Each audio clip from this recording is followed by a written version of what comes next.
ല്ലോ 2 കൊച്ചു കുഞ്ഞുങ്ങളെ പ്രായമായ മാതാപിതാക്കള് ഇവരെയൊക്കെ സംരക്ഷിക്കേണ്ട ചുമതല എനിക്കുണ്ട്. ആ ഒരു കാര്യം എനിക്ക് പ്രധാനപ്പെട്ടതായതുകൊണ്ട് ഞാൻ ഒരു കേസിനും വഴക്കിനും പോകാതെ എൻ്റെ കുടുംബജീവിതം ഭദ്രമാക്കാനാണ് ഞാൻ നോക്കിയത്.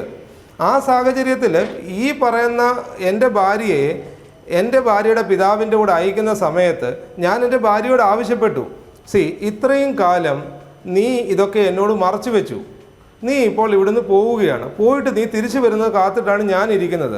പക്ഷേ നീ ഇവിടുന്ന് പോയി കഴിഞ്ഞിട്ട് വീണ്ടും നീ എൻ്റെ ജീവിതത്തിൽ എന്നെ ബ്ലഫ് ചെയ്യാൻ പാടില്ല. അതുകൊണ്ട് നീ എന്ത് ചെയ്യണം, നീ ചെയ്തിട്ടുള്ള തെറ്റുകൾ നിൻ്റെ ഇഷ്ടപ്രകാരം എനിക്ക് എഴുതി തരണം. എനിക്ക് പ്രത്യേകിച്ച് ഒരു അതിനകത്തൊരു എന്താ പറയുക, ഒരു നിബന്ധനയും വെക്കാനില്ല.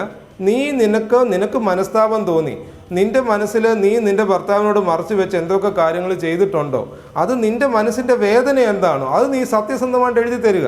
അത് മാത്രമേ ഞാൻ ആവശ്യപ്പെട്ടുള്ളൂ.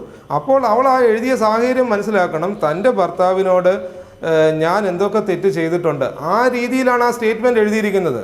അവിടെ കുമ്പസാരം പറയേണ്ട കാര്യമില്ലെന്ന് അവൾക്ക് തോന്നിയിട്ടുണ്ടാവും. അത് അവളോട് ചോദിക്കേണ്ട കാര്യമാണ്. ശരി, ശ്രീ റോയ് മാത്യു. ശരി, ഞാൻ തിരികെ എത്താം. ശ്രീ റോയ് മാത്യു, ഫാദർ എം.ഒ. ജോൺ പറഞ്ഞ ഏറ്റവും പ്രധാനപ്പെട്ട കാര്യത്തിനുള്ള മറുപടിയിൽ നിന്ന് തുടങ്ങാം. താങ്കൾക്ക് സഭ പോലീസല്ല, അന്വേഷണ ഏജൻസി അല്ല. വേണു, അതാണ് ഈ കേരളത്തിലെ ക്രൈസ്തവ സഭകളുടെ നേതൃത്വത്തിലുള്ളവർക്കൊരു ധാരണയുണ്ട്. ഇന്ത്യ ഒരു പരമാധികാര റിപ്പബ്ലിക് ആണെന്നോ ഇന്ത്യയിൽ നീതിന്യായ വ്യവസ്ഥയുണ്ടെന്നോ അംഗീകരിക്കാൻ ഇവർക്കൊക്കെ വലിയ ബുദ്ധിമുട്ടാണ്. കാരണം ഇവരുടേതായ ചില ബനാന റിപ്പബ്ലിക് പോലെ ചില സാധനങ്ങൾ ഉണ്ടാക്കി വെച്ചിട്ട് അതിന്മേലാണ് നീതിന്യായ വ്യവസ്ഥ നടത്താൻ ഇവർ ആലോചിക്കുന്നത്. എന്തുകൊണ്ടാണ് ഇവർ വെച്ചിരിക്കുന്ന സോ കോൾഡ് കമ്മീഷനകത്ത് അഡ്വക്കേറ്റ്സ് ഉണ്ട്, അച്ഛന്മാരുണ്ട്, ആരൊക്കെയൊക്കെ ഉണ്ട്. അതെന്തും ആയിക്കോട്ടെ, ഈ ചെറുപ്പക്കാരൻ കൊണ്ട് കൊടുത്ത ഈ പരാതിക്കകത്ത് എന്താണ് പറയുന്നത്? എൻ്റെ ഭാര്യയെ ഒരു സംഘം വൈദികർ ചേർന്ന് ലൈംഗികമായി പീഡിപ്പിച്ചു എന്നാണ്. ഇവരെന്താണ് ആദ്യം ചെയ്തത്? ഇവരാദ്യം അവരുടെ അച്ഛന്മാരെ സസ്പെൻഡ് ചെയ്യുന്നു. ഓക്കെ, ഇതിനകത്തൊരു ക്രൈം നടന്നിട്ടുണ്ട്, ഒരു കോഗ്നിസബിൾ ഒഫൻസ് ആണ് നടന്നിരിക്കുന്നത്. അതാണ് എന്തുകൊണ്ടാണ് ഈ അച്ഛന്മാരും വക്കീലന്മാരും ഇത് മനസ്സിലാക്കാത്തത്? ഈ ഒരു കോഗ്നിസബിൾ ഒഫൻസ് നടന്നതിന് ശേഷം ഇവരെന്താ ചെയ്യുന്നത്? ഇവരിതിനെ തട്ടിക്കളിച്ചുകൊണ്ടിരിക്കുകയാണ്. ഇവരിതിനെ ഏറ്റവും അടുത്തുള്ള പോലീസ് സ്റ്റേഷനിൽ അറിയിക്കുകയായിരുന്നല്ലോ ചെയ്യേണ്ടിരുന്നത്. അവർ ഈ കഴിഞ്ഞ 1.5 മാസമായിട്ട് അത് ചെയ്തില്ലല്ലോ. അപ്പോൾ ഇവരെന്താണ് ഈ ക്രൈം മൂടി വെക്കാനാണ് ശ്രമിച്ചത്. ഇവരിപ്പോൾ വലിയ വിശുദ്ധന്മാരായിട്ട് ഇവിടെ നിന്ന് പറയുന്നത് ഇതൊന്നുമല്ല സത്യം. ഇവർ ഈ ക്രൈം പുറത്തറിയിക്കാതിരിക്കാൻ വേണ്ടിയുള്ള എല്ലാ ഗൂഢശ്രമങ്ങളുമാണ് നടത്തിയത്. എന്നിട്ട് എന്താണ്, മാധ്യമങ്ങൾ ഇത് അറിഞ്ഞുകൊണ്ട് ആരോ ഈ സഭയ്ക്കകത്ത് നന്മയുള്ള ആരോ ഇതെടുത്ത് പുറത്ത് വിട്ടത് കൊണ്ടാണ് ഇത് പുറത്തറിയുന്നത്. ഇല്ലെങ്കിൽ ഇത് ഒരിക്കലും അറിയപ്പെടുന്നില്ല. ഇത് അനേകം അസ്ഥികൂടങ്ങൾ അലമാരകളിൽ ഒതുക്കി വെച്ചിരിക്കുന്നത് പോലെ അവിടെ ഇരുന്നേനും. അതാണ് ക്രൈസ്തവ സഭകളുടെ പൊതു സ്വഭാവം. നിങ്ങൾ നോക്കിയേ, കേരളത്തിലെ എത്രയോ വൈദികർക്കെതിരെ സഭയ്ക്കുള്ളിൽ പരാതി വന്നിട്ടുണ്ട് ഇതേപോലുള്ള ക്രൈമുകൾ. നമ്മൾ മുന്നിലിരിക്കുകയല്ലേ ഒരു കന്യാസ്ത്രീയുടെ പരാതി, ഇല്ലേ, ലൈംഗികമായി പീഡിപ്പിച്ചുവെന്ന്. ഇവരുടെ സഭയുടെ പരമാധികാരികൾ ഉൾപ്പെടെയുള്ളവർ അത് ഇപ്പോഴും ഒതുക്കി വെച്ചിരിക്കുക, കിട്ടിയില്ലെന്നാണ് ഇപ്പോഴും പറയുന്നത്. പോലീസ് സ്റ്റേഷനിലേക്ക് പോയപ്പോഴാണ് കാര്യങ്ങൾ ആ ലെവലിലേക്ക് വന്നത്. ഇതിൻ്റെ അവിടെ അവസ്ഥ എന്താണ്? VS അച്യുതാനന്ദൻ എന്ന് പറയുന്ന ഒരു രാഷ്ട്രീയ നേതാവ് ഉണ്ടായിരുന്നുകൊണ്ട് ഇപ്പോൾ ഈ കേസ് ഇവിടെ വരെ എത്തി പ്രതികളെ അറസ്റ്റ് ചെയ്യാൻ തീരുമാനിക്കുന്നു. ഇല്ലെങ്കിലോ ക്രൈസ്തവ സഭ എന്ത് ചെയ്തേനും, അല്ലെങ്കിൽ ഓർത്തഡോക്സ് സഭ എന്ത് ചെയ്തേനും? ഒന്നും ചെയ്യത്തില്ല. ഇത് മടക്കി അവിടെ വെക്കും. ഈ ചെറുപ്പക്കാരനെ അങ്ങോട്ടും ഇതൊക്കെ കൂടെ ഓടിക്കും.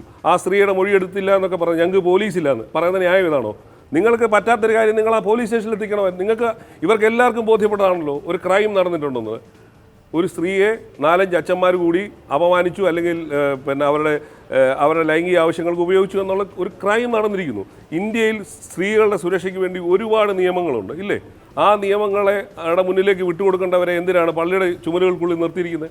അപ്പോൾ ഇവർക്കെതിരെ കൂടെയാണ് കേസെടുക്കുന്നത്. ഈ സോ കോൾഡ് കമ്മീഷൻ അംഗങ്ങൾക്കെതിരെയും ഈ മെത്രാന്മാരുടെ അടുത്തുകൊണ്ട് പരാതി സ്വീകരിച്ച മെത്രാന്മാർക്കെതിരെയുമാണ് ഇതിനോട് ചേർന്ന് കേസെടുക്കേണ്ടത്. അതാണ് കേരള പോലീസും കേരള സർക്കാരും ധൈര്യം കാണിക്കേണ്ടത്. ശ്രീ റോയ് മാത്യു, പക്ഷേ ഈ യുവാവിന് പോലും, ഈ പരാതിക്കാരന് പോലും ഇതിൽ പരാതി ഇല്ലാതിരിക്കുന്നു. ഇത് വൈദികരോട് ക്ഷമിച്ചുകൊണ്ട് അവസാനിപ്പിക്കാൻ അദ്ദേഹവും ആഗ്രഹിക്കുന്നു. അങ്ങനെ വരുമ്പോൾ ഇത് പൊതുസമൂഹത്തിൽ എത്തിയതുകൊണ്ട് മാത്രമാണ് സ്വാഭാവിക നിയമ നടപടിയിലേക്ക് പോകുന്നത്. ഇവിടെ പരാതിക്കാരെ കാണാനില്ല.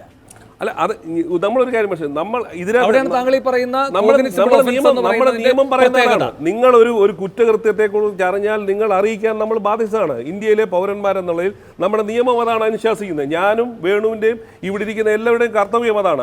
നമ്മൾ CRPC പറയുന്നത്. അതെന്തുകൊണ്ട് ചെയ്തില്ല? ഇത് ഇഗ്നറൻസ് ഓഫ് ജസ്റ്റിസ് അല്ലെങ്കിൽ ignorance of law is not an excusable എന്നാണ് നമ്മുടെ നിയമത്തിന്റെ അടിസ്ഥാന പ്രമാണം. അപ്പൊ പിന്നെ എങ്ങനെയാണ് ഇവരിത് പറയുന്നത്? ആ ന്യായം ഒരു തരത്തിലും അംഗീകരിക്കാൻ പറ്റില്ല. ശരി, ഫാദർ എം.ഒ. ജോൺ, ഇതിൽ നിങ്ങൾക്ക് പരിമിതികൾ ഉണ്ടായിരുന്നുവെങ്കിൽ നിങ്ങൾ പരിമിതികളില്ലാത്ത നിയമ സംവിധാനത്തെ സമീപിക്കണം ആയിരുന്നു, അല്ലെങ്കിൽ സമീപിക്കാൻ ആവശ്യപ്പെടണമായിരുന്നു. അതാണ് ഇവിടെ ഉയരുന്ന വിമർശനം. ഇത് നിങ്ങൾ 1.5 മാസമായി പൂഴ്ത്തിവെച്ചു. പരാതികളുടെ ഒരു ഭാവി നിങ്ങളെ സംബന്ധിച്ചത് നല്ല വൈദഗ്ധ്യത്തോടെ ഇത് അവസാനിപ്പിക്കാൻ അറിയാം. ആ പട്ടികയിലേക്ക് ഇതും പെടുത്താനായിരുന്നു നിങ്ങളുടെ നോട്ടം. പക്ഷേ ഇത് പുറത്തേക്ക് ചാടി, അതുകൊണ്ട് ഇത് പുറത്തറിഞ്ഞു, നിങ്ങളുടെ നിയന്ത്രണത്തിനപ്പുറത്തേക്ക് പോയി. അപ്പോൾ നിങ്ങൾ ഈ കാര്യത്തിൽ കാര്യക്ഷമമായ അന്വേഷണം നടത്തി എന്ന് ബോധ്യപ്പെടുത്താൻ ശ്രമിക്കുന്നു. ഇതല്ലേ സംഭവിച്ചത്? അതല്ല, റോയ് മാത്യു പറഞ്ഞതുപോലെ നിയമങ്ങളെ അനുസരിക്കാത്ത സമൂഹമല്ല കേരളത്തിലെ ക്രൈസ്തവ സമൂഹം. നിയമങ്ങളെയും ഇന്ത്യയിലെ നീതിന്യായ വ്യവസ്ഥയും അംഗീകരിക്കുന്നുണ്ട്, കോടതി വിധികളെ അംഗീകരിക്കുന്നുണ്ട്, ഇവിടുത്തെ ഗവൺമെൻറ്റിൻ്റെ നടപടികളെ അംഗീകരിക്കുന്നുണ്ട്. അല്ലാതെ പോകുന്ന ഒരു ബനാന റിപ്പബ്ലിക്കായിട്ട് ഇരിക്കുന്നതല്ല കേരളത്തിലെ ക്രൈസ്തവ സമൂഹം. അച്ഛാ, 1.5 മാസം മുമ്പ് കിട്ടിയ പരാതി പിന്നെ നിങ്ങൾ എന്ത് ചെയ്യുമായിരുന്നു? എന്നും 1.5 മാസം മുമ്പ് ഒരു ക്രൈം നടന്നു കിട്ടിയ പരാതി നിങ്ങൾ എന്ത് ചെയ്യുമായിരുന്നു? അറിയണം, അല്ല ചുമ്മാതെ ഒരാളെ കുറ്റക്കാരനാക്കാൻ ഒക്കുമോ? അതെ, അത് അന്വേഷിച്ചുകൊണ്ടിരിക്കുക തന്നെയായിരുന്നു. അതിൻ്റെ നിയമവിദഗ്ധരെ ഉൾപ്പെടെ വെച്ചുകൊണ്ട് വക്കീലന്മാർ ഉൾപ്പെടെ ഈ കമ്മീഷനിലുണ്ട്. അവരും ഇത് അന്വേഷിച്ച്, ഞാൻ ചോദിക്കുന്ന, ഒരാളുടെ പേർ കുറ്റം ആരോപിച്ചാൽ ആ വ്യക്തിയെ കാണണം, ആ സ്ത്രീയെ കാണണം, അവരുടെ യഥാർത്ഥത്തിലുള്ള മൊഴി അറിയണം. ഇദ്ദേഹം ആ സ്ത്രീയെ പറഞ്ഞു വിട്ടെന്നാണ് പറയുന്നത്, പിതാവിൻ്റെ കൂടെ. അപ്പം എന്ത് സാഹചര്യത്തിൽ അയാൾ പറഞ്ഞു വിട്ടു? അയാൾ എന്നിട്ട് ഇത് എങ്ങനെ എഴുതി വാങ്ങിച്ചു? ഏത് സാഹചര്യത്തിൽ എഴുതി വാങ്ങിച്ചു? ചുമ്മാ അതൊരു കുമ്പസാരം പോലെ ആ വ്യക്തിയുടെ എഴുതി വാങ്ങിക്കുകയാണ്. ഇതിലെ പ്രശ്നം ഫാദർ എം ഒ ജോൺ, ഇവിടെ ആ പരാതിക്കാരൻ പറയുന്ന ഒരു കാര്യമുണ്ട്. ആ സ്ത്രീ എഴുതിയ മാനസികാവസ്ഥ എന്താണ്? ആരാവശ്യപ്പെട്ടിട്ട് ആർക്ക് എഴുതി കൊടുത്തതാണ്? ഭർത്താവിനോടാണ് ഈ കാര്യങ്ങളെല്ലാം എഴുതി കൊടുക്കുന്നത്. അതിൻ്റെ പരിമിതി ഉണ്ടാകും. അതിൻ്റെ നൂലാമാല പരിശോധിക്കാൻ ഫാദർ എം ഒ ജോണിന് മനസ്സുണ്ട്. എന്നാൽ അവർ പ്രതിസ്ഥാനത്ത് നിർത്തിയിരിക്കുന്ന നിസ്സഹായ ഒരു സ്ത്രീ പ്രതിസ്ഥാനത്ത് നിർത്തിയിരിക്കുന്ന വൈദിക പക്ഷത്തെ ന്യായീകരിക്കാനുള്ള വാദങ്ങളാണ് അങ്ങ് ഉയർത്തുന്നത്. ഒരു ഘട്ടത്തിൽ പോലും അങ്ങയുടെ വിരലുകൾ ആ വൈദിക പക്ഷത്തേക്ക് ചൂണ്ടുന്നില്ല. വേണു അതല്ല. കാരണം എന്താണെന്ന് ചോദിച്ചു കഴിഞ്ഞാൽ, ഇവിടെ ഈ മൊഴി ഈ സ്ത്രീ എഴുതി കൊടുത്തിരിക്കുന്നു പറഞ്ഞു. ആ സ്റ്റേറ്റ്മെന്റിൽ തന്നെ അവർ പറയുന്നു, ഇന്ന് ഉച്ചയ്ക്ക് മാതൃഭൂമി ന്യൂസിൽ പറഞ്ഞ 5 വ്യക്തികളുടെ സാന്നിധ്യത്തിലാണ് അവർ ഈ കുറിപ്പ് എഴുതിയത്. ഒന്നാമത്തെ കാര്യമായിട്ട് അവർ പറയുന്നു. അത് കഴിഞ്ഞ് 200 രൂപയുടെ മുദ്രപത്രത്തിലാണ് അവരത് എഴുതിയത്. ഒരു ഭർത്താവിന് ഭാര്യ എഴുതി കൊടുത്തിരിക്കുന്ന സാധാരണ സ്റ്റേറ്റ്മെൻ്റ് ആണോ അത്? സാധാരണ ലോജിക്ക് വേണ്ടേ റോയ് മാത്യു ഇത് പരിശോധിച്ച് നോക്കാൻ? ശരി, പക്ഷേ ഇതൊക്കെ നിങ്ങളുടെ അടഞ്ഞ ലോകത്ത് നടന്ന നീക്കങ്ങളാണ്. കുടുംബത്തിൻ്റെ ആയാലും കുടുംബത്തെ കൂടി ഉൾക്കൊള്ളുന്നു എന്ന് അവകാശപ്പെടുന്ന സഭയുടെ കാര്യത്തിലായാലും ഇപ്പോൾ ഈ കേസിന്റെ സ്ഥിതി എന്താണ്? അതാണ് യാഥാർത്ഥ്യം. കാരണം നിയമപരമായി പരിശോധിക്കപ്പെട്ടു. ഒരു പരാതിക്കാരിയുണ്ട്. ആ പരാതിക്കാരി പ്രതിസ്ഥാനത്ത് നിർത്തിയിരിക്കുന്ന വൈദികരെയാണ്. ഇനി ഈ പരാതിക്കാരന്റെ മെക്കിട്ട് കയറിയിട്ട് കാര്യമില്ല ഫാദർ. ഇതിനുള്ള സാഹചര്യങ്ങൾ മുഴുവൻ ഒരുക്കി കൊടുത്ത് 1.5 മാസത്തോളം ഇത് മൂടപ്പെടുന്നുവെങ്കിൽ മൂടപ്പെടട്ടെ എന്ന് ആ പരാതിക്കാരനെ ഉൾപ്പെടെ തോന്നിപ്പിച്ച നിയമവ്യവസ്ഥയോട് ഒന്നടങ്കം മുഖം തിരിച്ചു നിന്ന ഒരു സംവിധാനത്തിന്റെ പ്രതിനിധിയാണ് ഇപ്പോൾ ഫാദർ എം ഒ ജോൺ. അതല്ല, ആ സംവിധാനം തന്നെ നിൽക്കുന്നു. നിയമവ്യവസ്ഥയിൽ അന്വേഷണം ആരംഭിച്ചപ്പോൾ പൂർണ്ണമായിട്ടും അതിനോട് സഹകരിക്കുമെന്ന് സഭ വ്യക്തമാക്കിയിട്ടുണ്ട്. നിങ്ങളുടെ തെറ്റോ നിങ്ങളുടെ അന്വേഷണം എവിടെയും എത്താതിരിക്കെ നിങ്ങളൊരു തെറ്റുകൂടെ സമ്മതിക്കണം. ദാ ഇവിടെ ബന്ധപ്പെട്ട പോലീസ് ഉദ്യോഗസ്ഥൻ പോകുന്നു, മൊഴിയെടുക്കുന്നു. ആ മൊഴി എന്നത് കൃത്യമാണ്. അതിന്റെ അടിസ്ഥാനത്തിൽ FIR ഇടുകയാണ്. ആ പ്രാഥമികമായ തെളിവുകളുടെ അടിസ്ഥാനത്തിലാണ് ആ FIR. ഇനി കോടതിയിലേക്ക് അത് സമർപ്പിക്കുകയാണ് നിങ്ങളോടുള്ള ആദരവ് കൊണ്ട് മാത്രം. കോടതിയുടെ ഉത്തരവ് വന്നാൽ അറസ്റ്റാണ്. അപ്പൊ നിങ്ങളുടെ അന്വേഷണം എവിടെയായിരുന്നു? നിങ്ങൾ ആർക്കാണ് നീതി ഇതുവരെ നേടിക്കൊടുത്തത്? വേണു, ഇതിനകത്ത് 2 ആസ്പെക്റ്റ് ഉണ്ട്. ഒന്ന്, സ്പിരിച്വൽ ആയിട്ടുള്ള സഭാതലത്തിൽ നടത്തേണ്ടതായ ഒരു അന്വേഷണമുണ്ട്. അത് ഏത് കുറ്റം വന്നാലും സഭാതലത്തിൽ ആ അന്വേഷണം നടത്തും. അതേപോലെ തന്നെ ഇതിനകത്തൊരു ക്രിമിനൽ ഒഫൻസ് അല്ലെങ്കിൽ നിയമവ്യവസ്ഥയിൽ വന്നിട്ടുള്ളതായ ലംഘനമുണ്ട്. അത് കേരള ഗവൺമെൻറ്റോ പോലീസോ അധികാരികളോ ആണ് അന്വേഷിക്കേണ്ടത്. സഭയുടെ അന്വേഷണം, ഗവൺമെൻറ്റിൻ്റെ അന്വേഷണം വന്നുവെന്ന് വിചാരിച്ച് സഭയുടെ അന്വേഷണം നിർത്തുകയില്ല. സഭാതലത്തിൽ അതിൻ്റെ അന്വേഷണം തുടർന്നുകൊണ്ടേയിരിക്കും. അതേ സമയത്ത് തന്നെ ഗവൺമെന്റ് നടത്തുന്നതായ അന്വേഷണവും തുടരും. അതിനോട് ഏതെല്ലാം രീതിയിൽ നിങ്ങൾ ഈ ആത്മീയ മേഖലയിലെ കാര്യങ്ങളെല്ലാം പരിശോധിക്കുന്നതിൽ ഒരാൾക്കും എതിർപ്പില്ല. പക്ഷെ നിങ്ങൾ ഇവരെയെല്ലാം അധീരരാക്കുന്നു. നിങ്ങൾ നിയമവ്യവസ്ഥയിലേക്ക് പോകാതിരിക്കാനുള്ള ഒരു തടസ്സവാദമായി സ്വയം നിൽക്കുകയാണ്. നിങ്ങൾ അങ്ങനെ അല്ലെന്ന് പറഞ്ഞിട്ട് കാര്യമില്ല. ഈ യുവാവ് പറഞ്ഞത് കേട്ടില്ലേ, ഞാൻ വൈദികരോട് ക്ഷമിച്ചു. ഇത് തന്നെയാണ് ഈ പറയുന്ന കൊട്ടിയൂർ പീഡനത്തിന്റെ കാര്യത്തിലും സംഭവിച്ചത്. അന്ന് ഈ പറയുന്ന സൺഡേ ശാലോമിൽ വന്നത് എന്താണ്? ഏതോ ഒരു വ്യക്തി, ഒരു റോസ്മേരി എന്നോ മറ്റോ, ഈ റോസ്മേരിക്കൊക്കെ എന്ത് പ്രസക്തിയാണുള്ളത്? അവർ ഫേസ്ബുക്കിൽ എഴുതിയ ഒരു പ്രതികരണം എടുത്തുകൊണ്ട് അതൊരാശ്വാസ വചസായി തോന്നുന്നു എന്ന് പറഞ്ഞ് വൈദികനെ പരിരക്ഷിച്ചുകൊണ്ട് വൈദികനെ തടഞ്ഞുകൂടായിരുന്നോ എന്ന് പ്രായപൂർത്തിയാകാത്ത പെൺകുട്ടിയെ ഓർമ്മിപ്പിച്ചുകൊണ്ട് ആ കുട്ടിയായിരിക്കും ആദ്യം ദൈവവിചാരണ നേരിടുക എന്ന് ശിക്ഷിച്ചുകൊണ്ടാണ് ആ ഫേസ്ബുക്ക് പോസ്റ്റ് പോകുന്നത്. അതാണ് സൺഡേ ശാലോം പ്രസിദ്ധീകരിക്കുന്നത്. അപ്പോൾ നിങ്ങൾ ഈ വിഷയത്തെ സമീപിക്കുന്നത്, നിങ്ങൾ ഈ വിഷയത്തിൽ നടത്തുന്ന പ്രചാരണം ഇതെല്ലാം ദൈവശിക്ഷ എന്ന ആയുധം ഉപയോഗിച്ചുകൊണ്ടാണ്. നിങ്ങൾ പറയുകയാണ് ആ പരാതിക്കാരനോടും ആ സ്ത്രീയോടും ഞങ്ങൾക്കെതിരെ നീങ്ങിയാൽ ദൈവം ശിക്ഷിക്കുമെന്ന്. അങ്ങനെയാണ് എല്ലാം കുഴിച്ചു മൂടപ്പെടുന്നത്. എന്നിട്ട് നിങ്ങൾ നിയമത്തിന്റെ വഴിയിലാണ് എന്ന് പറയരുത്, നിങ്ങൾ സാത്താന്റെ വഴിയിലാണ്.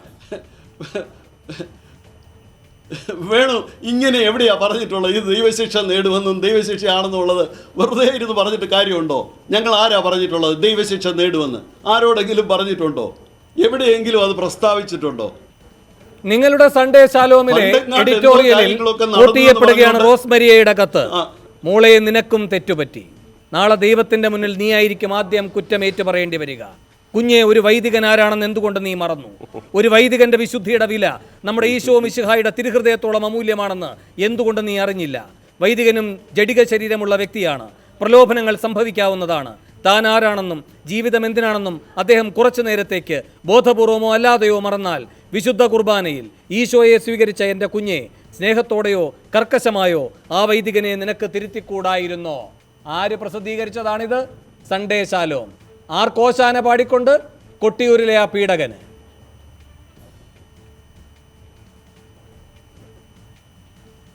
അത് സമ്മതിക്കുന്നു. അതാ അവിടെ നടന്നു സംഭവം. ഈ കാര്യത്തിൽ സഭയുടെ കൈകൾ ശുദ്ധമാണ്. വളരെ ക്ലിയറായിട്ട് അന്വേഷണങ്ങൾ നടത്തുന്നുണ്ട്. ഇനിയും നടക്കുന്ന ഏത് അന്വേഷണത്തെയും നേരിടാൻ തയ്യാറാണ്.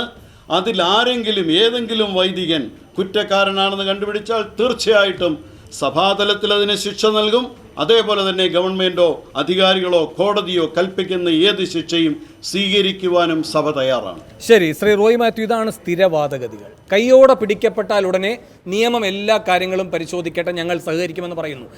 നമ്മളെല്ലാം സംശയാലുക്കളാണ്. കാരണം കർദിനാളിൻ്റെ വിഷയം വന്നപ്പോൾ ഹൈക്കോടതി എങ്ങനെയാണ് ഈ കേസ് കൈകാര്യം ചെയ്തതെന്ന് അറിയാവുന്നതാണ്. ആരൊക്കെയാണ് അതിന് ഉപദേശം കൊടുത്തതെന്ന് നമുക്കറിയുന്നതാണ്. സുപ്രീം കോടതിയിൽ തന്നെയുള്ള ഈ സഭയിലെ അംഗങ്ങളായിരിക്കുന്ന ന്യായാധിപന്മാർ ഏത് രൂപത്തിൽ ഇടപെട്ടു എന്ന് നമുക്കറിയുന്നതാണ്. ഇപ്പോൾ സിസ്റ്റർ അഭയുടെ കാര്യത്തിൽ ജസ്റ്റിസ് ഹേമയുടെ ഈ പറയുന്ന ജാമ്യം അനുവദിച്ചുകൊണ്ടുള്ള വിധിന്യായമുണ്ട്. അത് എഴുതിയത് മറ്റൊരു റിട്ടയർഡ് ജസ്റ്റിസ് ആണ് എന്ന ആക്ഷേപമുണ്ട്. അപ്പോൾ ഇവരുടെ കൈകൾ വലിയ വലിയ കണ്ണികൾ ചേർന്ന നല്ല ഒരു ശക്തമായ ബാഹുവാണ്. അതിൻ്റെ അടി കിട്ടിയാൽ എല്ലാവരും തളരും. അത് നന്നായി അറിയുന്നത് ആ സഭാവിശ്വാസികൾക്കാണ്. കോടതിയിൽ എന്തായാലും ഇവർക്ക് വിജയിക്കാൻ കഴിയില്ല, പോലീസിൽ ഇവർക്ക് വിജയിക്കാൻ കഴിയില്ല എന്ന വിചാരം ഈ പരാതിക്കാരൻ അടക്കം നൽകിയിരിക്കുന്നത് ഈ സഭയാണ്. എന്നിട്ട് ആ സഭ പറയുകയാണ് എല്ലാം ഇനി നിയമത്തിൻ്റെ മാർഗത്തിൽ ശരിയായി പോകുമെന്ന്. വേണു, ഞാനതാ പറഞ്ഞു, നമ്മളൊരു കേരളത്തിലേതല്ല ലോകവ്യാപകമായ ക്രൈസ്തവ സഭകളുടെ പൊതു സ്വഭാവം എന്ന് പറയുന്ന ഇതൊക്കെ തന്നെയാണ്. അവർക്കൊരു രഹസ്യ സ്വഭാവമുണ്ട്, അവർക്കൊരു മാഫിയ സ്വഭാവമുണ്ട്. അവരെ എതിർക്കുന്നവരെ അവർ പലതരത്തിലാണ് നേരിടാൻ പോകുന്നത്. അപ്പോൾ ആദ്യം അപവാദം പ്രചരിപ്പിക്കും, അത് കഴിഞ്ഞ് മറ്റു പലതും പ്രചരിപ്പിക്കും, അങ്ങനെയൊക്കെ തന്നെ. ഇപ്പം നിങ്ങളെയൊക്കെ തന്നെ ഞാനും ഒക്കെ ഉൾപ്പെടെയുള്ളവരെ കുറിച്ച് തന്നെ സാമൂഹ്യ മാധ്യമങ്ങളിൽ സഭകളുടെ ഭാഗത്തുനിന്ന് തന്നെ ഇപ്പം പലതരത്തിലുള്ള അപവാദ പ്രചരണങ്ങൾ ആരംഭിച്ചിട്ടുണ്ട്. ദൈവത്തിനെതിരായി നമ്മൾ നിൽക്കുന്നു, ദൈവത്തിനെതിരെ പ്രചരിപ്പിക്കുന്നു, അതൊക്കെ വേറെ കാര്യം. പക്ഷേ ഇതാണ് ഇതിൻ്റെ ഒരു പൊതു സ്വഭാവം. നമ്മളൊരു കാര്യം, ഇവർക്ക് എല്ലാവർക്കും ഉള്ള കത്തോലിക്ക സഭയ്ക്കായാലും ഓർത്തഡോക്സ് സഭയ്ക്കായാലും മാർത്തോമാ സഭയ്ക്കായാലും എല്ലാ ക്രൈസ്തവ സഭകളുടെ ഒരു പൊതു സ്വഭാവം എന്ന് പറയുന്നത് നിയമം അവർക്ക് അതീതരാണ്, അവർക്കിതൊന്നും ബാധകമല്ല, ഇന്ത്യയുടെ ഭരണഘടനയല്ല, ഇന്ത്യയുടെ നീതിന്യായ വ്യവസ്ഥയല്ല, ഞങ്ങൾക്ക് ഞങ്ങളുടേതായ നിയമം. അതാണ് ഇവരെല്ലാവരും പറയുന്നത്. സഭാ നിയമമാണ്. ഇവിടെ എന്ത് സഭാ നിയമം? ഇന്ത്യ പോലൊരു രാജ്യത്ത് ഇവരുടെ സഭാ നിയമത്തിന് എന്ത് പ്രസക്തി? ഇവിടെ പ്രസക്തി എന്ന് പറയുന്നത് ഇന്ത്യ രാജ്യത്തെ നിയമമാണ്. ആ നിയമം നടപ്പാക്കാനുള്ള ബാധ്യതയാണ് ഇവർ. പക്ഷെ അങ്ങ് എത്രമാത്രം ആത്മാർത്ഥമായി ഇന്ത്യൻ നിയമവ്യവസ്ഥയെ വിശ്വസിക്കണോ? ഞാൻ ഈ ചൂണ്ടിക്കാട്ടിയ ഉദാഹരണങ്ങൾ അങ്ങേക്ക് അറിയുന്നു. അല്ല, അതായിക്കോട്ടെ. ഇനിയിപ്പോ ഇതിന്റെ അടുത്ത എന്തുകൊണ്ട് ഈ സർക്കാർ അറസ്റ്റ് നടപടികളിലേക്ക് പോകില്ല? കോടതി പറയാതെ പോകില്ല ഈ സർക്കാർ. അത് തന്നെ വേണു. നമ്മൾ ഒരു കാര്യം മനസ്സിലാക്കേണ്ടത് എവിടെയാണ് നമ്മൾ കാണുന്ന കേരളത്തിലെ പ്രതിപക്ഷ MLA ആയിരുന്ന M. വിൻസെന്റിനെതിരെ ഒരു പരാതി വന്നു. 3-ാം ദിവസം അറസ്റ്റ് ചെയ്തു. ഈ പരാതി ഇപ്പോൾ വന്നിട്ട് എത്ര ദിവസമായി? എന്ത് നടപടിയെടുത്തു? അപ്പോൾ ഇവർ കഴിഞ്ഞ ദിവസങ്ങളിലൊക്കെ കോട്ടയത്ത് നടന്നുകൊണ്ടിരുന്ന ഡീൽ എന്തായിരുന്നു?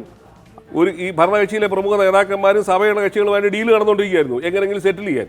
ആ സെറ്റിൽമെൻറ്റ് നടന്നില്ല. അതുകൊണ്ട് തന്നെയാണ് കന്യാസ്ത്രീയുടെ കേസും ഈ അവസ്ഥയിൽ എത്തിയത്. അപ്പോൾ സെറ്റിൽമെൻറ്റ് ഒരു ഭാഗത്ത് നടക്കുകയാണ്, ഇല്ലേ?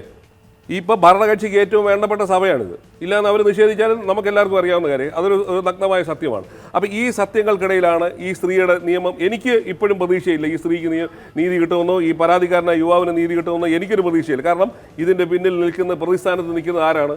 വളരെ വളരെ ശക്തമായ, യേശുക്രിസ്തു ഇല്ലാത്ത വളരെ ശക്തമായ സഭയാണ് നിൽക്കുന്നത്. അവരുടെ കയ്യിൽ പണമുണ്ട്, അവരുടെ കയ്യിൽ സ്വാധീനമുണ്ട്, അവരുടെ കയ്യിൽ വോട്ട് ബാങ്കുണ്ട്. അതുകൊണ്ട് തന്നെ ഇത് ഈ സ്ത്രീക്കും ഈ പാവപ്പെട്ട യുവാവിനും നീതി കിട്ടുമെന്ന് എനിക്കൊരു പ്രതീക്ഷയില്ല. ശരി, ഞാൻ ഇടവേളയിലേക്ക് പോകണം. ഇടവേളയ്ക്ക് ശേഷം മറ്റു അതിഥികളിലേക്ക് എത്താം.